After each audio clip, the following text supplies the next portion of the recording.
Kumusta ka mong lahat mga katupay? Dito pala ako ngayon at bigla ang pag-uwi ko ngayon mga katupay sa Bohol mga katupay. Yung mga katupay, dito na ako sa sasakayan ng yung bus papunta doon sa aeroplano mga katupay. Nasa airport na ako mga katupay at pasakay na ako pa uwi mga katupay dahil biglaan tong aking pag-uwi mga katupay. At yan ang mga katupay, paakyat na ako sa aeroplano at talagang marami kami mga pasahero mga katupay dahil ang buwan natin yung mga tupay ay Mayo mga tupay, kaya sakay talaga mga tupay dahil sa Bohol ay may pista mga tupay, pero hindi pista yung uwiin ko doon mga tupay, biglaan na mga tupay. Yan na nga, nasa airport na ako at pasakay na ako sa aeroplano mga tupay. Ayun mga kasama ko mga pasahero mga tupay, at ang kasama ko pala ngayon mga tupay ay ang aking kapatid na nakakatandang kapatid na babae. Ayan o, may dalang bag. Yan ang kapatid ko mga katupay, at paakyat na rin kami sa aeroplano mga katupay. Yan ang mga katupay, papasok na kami sa aeroplano mga katupay. At yan, may mga nagagayad naman mga katupay. Yan, nasa loob na kami ng aeroplano niyan mga katupay, at hahanapin na namin kung saan yung aming upuan mga tupay. Yan, maluwag naman sa loob at maraming pasahero mga tupay. Ang flight pala namin mga tupay ay alas 4, pero ang lipad naman ng aeroplano mga tupay alas 5 dahil ang flight namin alas 4:30. Siyempre mo mag-prepare pa yung aeroplano mga tupay para mag-take off mga tupay, kaya alas 5 talaga yung lipad namin sa ere mga tupay.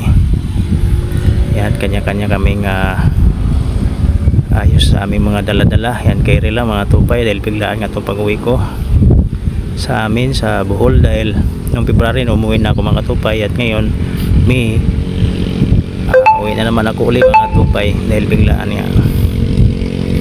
Ayan, habang nasa loob kami ng aeroplano mga tupay, nag-video muna ako mga tupay. Yan, nakalibad na kami mga tupay, tumatakbo na yung aeroplano at patikop na po mga katupay.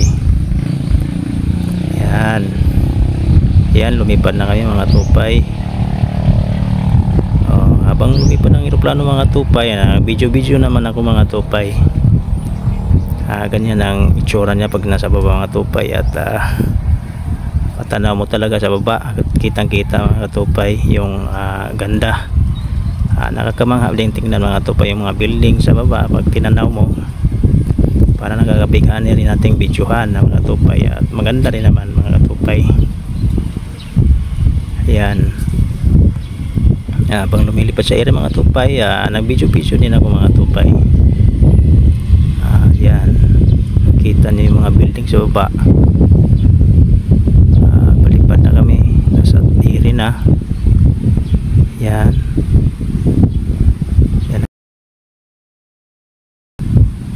kita sa baba mga tupay dahil medyo maliwanag pa mga tupay dahil alas 5 yan mga tupay. Wala akong ginawa mga tupay kundi mag video rin muna mga tupay. Pinapayagan naman tayo mag video dyan mga tupay. Yun, video rin ako dito sa loob. Yan, pasahero mga kasamahan ko, at siyempre pinakita ko na rin yung mukha ko mga tupay, kahit hindi naman kaganda ang lalaki mga tupay. Yan ang bulkang Taal mga tupay. Yan ang bulkang Taal mga tupay. Sinama ko na rin sa aking video mga tupay para kumpleto mga tupay. Yan sa taas, pinakamataas na talaga mga tupay. Yan naman na ulap ng mga tupay ba sa Bisaya mga tupay, mga panganod ba, mga pag maganda tingnan mga tupay, kaya minamabuti ko na rin na videohan para share ko rin sa inyo mga tupay. Ayan ba, na yung araw mga tupay, padilim na talaga mga tupay, pero nasa ere pa kami. Nakarating na kami sa airport mga tupay, gabi na. Mga siguro ang oras pag dating namin dyan, paglapag talaga mga 6:30 na mga tupay. Palabas na kami ng airport niyan mga tupay. Yung kapatid ko nauna sa akin, at siyempre ito pala yung airport sa Panglao mga tupay. Pinababuti ko na rin na mag video rin ako mga tupay, at ibahagi ko rin sa inyo, Panglao Airport to mga tupay, sa Bohol mga tupay. Yan, lakad-lakad muna, naglakad yung kapatid ko, ako naman habang naglalakad nag-video pa rin ako mga tupay. Palabas na kami ng airport. Yan, yun, okay, pababa na kami mga tupay. Maganda ang airport sa Panglao mga tupay, at bago pa yung airport na yun mga tupay nag-operate. Yan, baba na kami mga tupay. Yan, video lang mga tupay, video yan habang palabas. Yan ang kapatid ko. Yan na yung palabas na talaga yan mga tupay. Yan yung gwardiya, check mo na yung mga daladalang mga sa kapatid ko, yung dala niyang bag nga maliit. Yan mga tupay, nasa labasan na talaga kami ng airport mga tupay. Yan, at saka mayroon din kami nakasakay sa aeroplano mga tupay na kasama, taga Bohol din ito, taga Pilar mga tupay. Nakita na kami doon sa airport mga tupay. Yan, taga Pilar yan mga tupay, si Atipanya ang pangalan yan mga tupay. Pero hindi ko gano kakilala yung mga tupay dahil maliit pa ako nung pumunta na yan dito sa Manila at ako bata pa, kaya hindi ko gano kilala. Ang kilala lang talaga niyan, kakilala niya yung kapatid ko. Yan, okay, dito na kami sa labas mga tupay. Oy, yan, madilim na talaga mga tupay. Siyempre nasa labas kami mga tupay kasi mayroon naman may kontak, pamangkin ko, anak nitong kasama ko ngayon, kapatid ko rin mga tupay.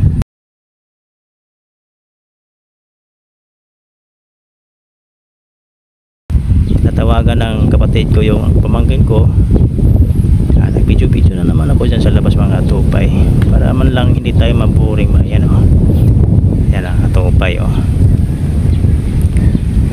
Yan, paling-palingon pa si katupay. Habang naghantay kami dyan sa pamangkin ko mga tupay, yun, kapatid ko nasa likod, kasama ko si Atipanya. Sa Pilar pala yan siya mga tupay. Yan, iniyaya namin siya na sasabay na lang sana siya,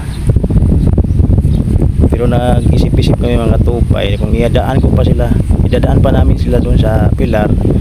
Napakalayo na mga tupay at ang oras ay alas 11 na, alas 11, sorry mga tupay, alas 7 na ng gabi mga tupay.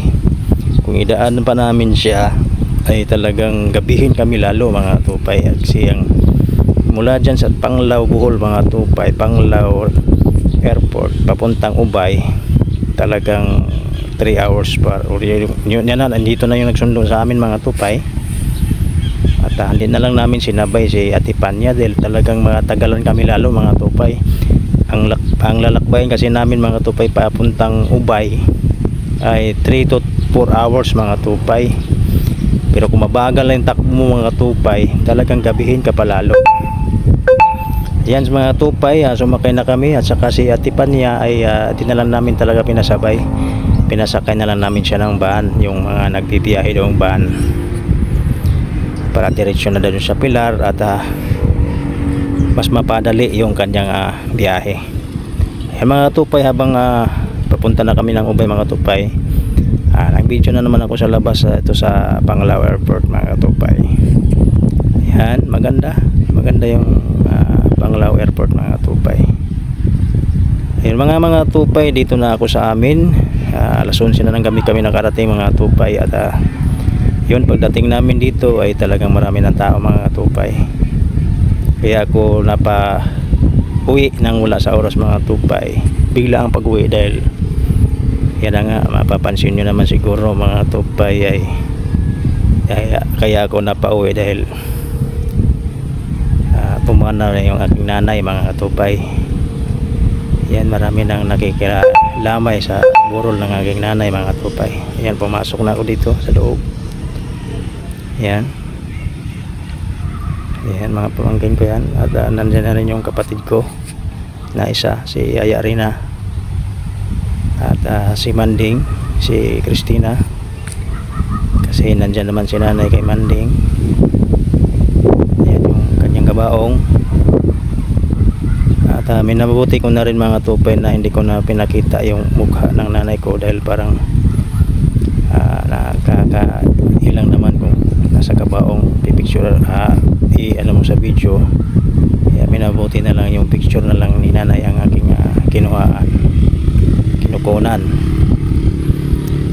Ayan yung picture niya. Ayan ang kapatid ko, si Yaya Rina. Ayan kapatid kong isa. May mga bulaklak ng nanay ko. Ayan yung kabaong niya. Talagang ganun ang buhay talaga ng tao mga tupay. Ang edad na pala ng nanay ko ay 80 years old na mga tupay. Tanawa dito. Tanawa dito. Animalis nag-imo. Kita ka kong pangag. Anak. Ako eh. Kailan po nga. Baji klaro ka pa. Kadali na lang na siya ni. Aw ni. Ano ang sabak kong munik in taon do. Kay mura magkuan din ha. Siko. Siko kayo man din.